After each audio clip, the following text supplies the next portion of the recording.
Hi everyone, welcome to Veeksha construction civil law. ಇವತ್ತಿನ ಈ ವಿಡಿಯೋದಲ್ಲಿ ನಾನು ನಿಮ್ಮೆಲ್ಲರಿಗೂ ಕೂಡ ಲಿಂಟಲ್ ಬೀಮ್ಗೆ ಯಾವ ರೀತಿಯಾಗಿ ಶಟ್ರಿಂಗ್ ವರ್ಕ್ನ ಫಿಕ್ಸ್ ಮಾಡ್ತಾ ಇದ್ದೀವಿ, ಹಾಗೆ ಕೆಲವೊಂದು ಮುಖ್ಯವಾದ ಶಟ್ರಿಂಗ್ ಬೆನಿಫಿಟ್ಸ್ನ ನಿಮ್ಮ ಜೊತೆ ಶೇರ್ ಮಾಡ್ತಾ ಇದ್ದೀನಿ. ದಯವಿಟ್ಟು ಎಂಡ್ ತನಕ ವಿಡಿಯೋನ ಸ್ಕಿಪ್ ಮಾಡದೆ ನೋಡಿ. ಯೂಶ್ವಲಿ ಶಟ್ರಿಂಗ್ ವರ್ಕ್ಗೆ ಸ್ಟೀಲ್ ಮೆಟೀರಿಯಲ್ಸ್ ಹಾಗೆ ವುಡ್ ಮೆಟೀರಿಯಲ್ಸ್ನ ಯೂಸ್ ಮಾಡ್ತಾರೆ.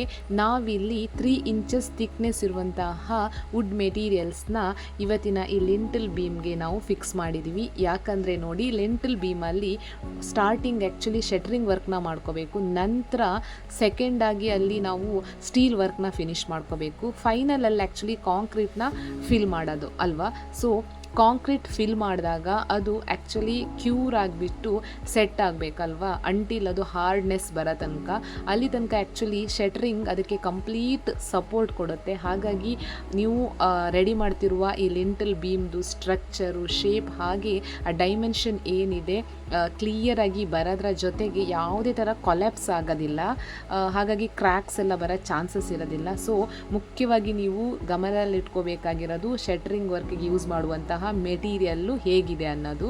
ಸೊ ಈ ಮಾಹಿತಿ ನಿಮಗೆ ಇಷ್ಟ ಆಗಿದ್ದರೆ ದಯವಿಟ್ಟು ಹಿಟ್ ಲೈಕ್, ಶೇರ್ ಹಾಗೆ ಕಮೆಂಟ್ ಮಾಡಿ, ಹೆಚ್ಚು ನನ್ನ ಚಾನಲ್ಗೆ ಸಬ್ಸ್ಕ್ರೈಬ್ ಆಗಿ ಅಂತ ಹೇಳ್ತಾ, ಮುಂದಿನ ವಿಡಿಯೋದಲ್ಲಿ ಇನ್ನೊಂದಿಷ್ಟು ಕನ್ಸ್ಟ್ರಕ್ಷನ್ಸ್ ಮಾಹಿತಿ ಜೊತೆ ಮತ್ತೆ ಸಿಗ್ತೀನಿ. ಅಂಟಿಲ್ ದೆನ್ ಪ್ಲೀಸ್ ನನ್ನ ಚಾನಲ್ಗೆ ಮತ್ತು ಸಬ್ಸ್ಕ್ರೈಬು ಆಗಿ, ಹಾಗೆಯೇ ಹೆಚ್ಚು ಶೇರು ಮಾಡಿ ಅಂತ ಹೇಳ್ತಾ, please stay connected to my channel. Bye.